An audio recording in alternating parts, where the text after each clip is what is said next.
போதகர்களை குறித்து காசிப்ஸ் பேசுறது, அவதூறான காரியங்களை பேசிக்கொண்டு திருச்சபையில உட்கார்ந்துகிட்டு அங்கே உட்கார்ந்துகிட்டு பேசுறது.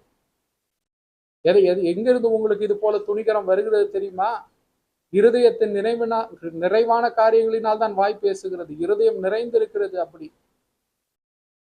எல்லோரை குறித்தும் நீங்கள் அவதூறாய் பேசிக்கொண்டு, காசிப்ஸை பேசிக்கொண்டு, இல்லாத பொல்லாத அவதூறான காரியங்களை பேசிக்கொண்டு இருக்கிறீர்கள். இன்றைக்கு இந்த காணொலியை பார்த்து கொண்டிருக்கிற அப்படிப்பட்ட ஜனத்தார் இருப்பீர்களாண்டா, உங்களுக்காய் நான் ஜெபிக்க விரும்புகிறேன். ஒருவேளை கர்த்தர் உங்களுக்கு இரக்கம் செய்யலாம். இப்போ இருக்கிற இந்த போய்கொண்டிருக்கிற உங்கள் குடும்பம் போய்கொண்டிருக்கிற அவல நிலையிலிருந்து கர்த்தர் இரக்கம் செய்யக்கூடும், கை தூக்கி எடுக்கக்கூடும். அப்படிப்பட்டவர்கள் உங்கள் இருதயத்திலே நீங்கள் உணர்த்தப்பட்டால் இப்பொழுது என்னோடு சேர்ந்து நீங்கள் இந்த ஜெபத்தில் இணைந்து கொள்ளுங்கள். அன்பான தேவனே, இந்த நேரத்திலும் கூட அப்பா, நீ சொன்ன வார்த்தைகளை இவரோடு பேசி இருக்கிறேன். தரிசனத்துல எண்ணத்தை காண்பித்தரோ அதே நான் சொல்லி இருக்கிறேன். ஆண்டவரே, திருச்சபையை குறித்து கரிசனையற்றவர்களாய் இருக்கிற உம்முடைய ஜனத்தாரண்டையில் இடைப்பட்டு விட்டீரப்பா. இனியாவது உம்முடைய திருச்சபையை குறித்து கரிசனை உள்ளவர்களாய் அவர்கள் எழும்பும்படிக்கு அவர்களுக்கு உதவி செய்யும்.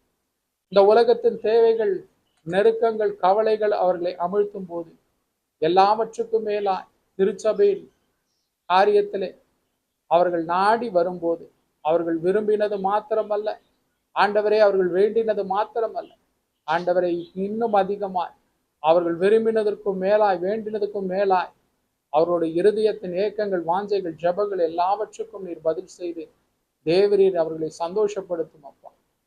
ஆகையாலே யார் யாரெல்லாம் இம்மட்டுமாய் திருச்சபைக்கு விரோதமாய் நான் முறுமுறுத்து விட்டேன், என் போதகருக்கு விரோதமாய் நான் முறுமுறுத்து விட்டேன், அவர்களை எள்ளி நகையாடி விட்டேன் என்று சொல்லி, அவதூறான காரியங்களை பரப்பி விட்டேன் என்று சொல்லி, இந்த ஒரு விசை மாத்திரம் கர்த்தர் எனக்கு மன்னிக்க கூடுமானால், இரக்கம் செய்ய கூடுமானால், இப்போது நான் இருக்கிற இந்த அவல நிலையிலிருந்து, என் குடும்பம் படுகிற இந்த பொல்லாப்பின் இந்த நியாய தீர்ப்பிலிருந்து என்னை கை தூக்கி எடும், எனக்கு இரக்கம் செய்யும் என்று சொல்லி உம்மை நோக்கி பார்ப்பார்களானால், கர்த்தாவே, உம்முடைய சித்தத்தின்படி அவர்களுக்கு இரக்கம் செய்ய கூடுமானால் கர்த்தர் நீர் அவர்களுக்கு இறங்கும்படிக்காய் உம்மிடத்திலே வேண்டிக் கொள்கிறோம்.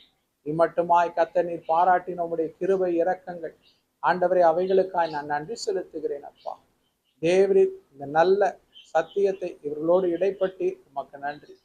எல்லா மகிமையும் பிதாவாகிய ஏகோவா தேவனுக்கு, இரட்சகராகிய இயேசு கிறிஸ்துவுக்கு, என் துணையாளரும் தேற்றருமாகிய பரிசுத்த ஆவியானவருக்கே செலுத்துகிறேன். இயேசுவின் மூலம் பிதாவே.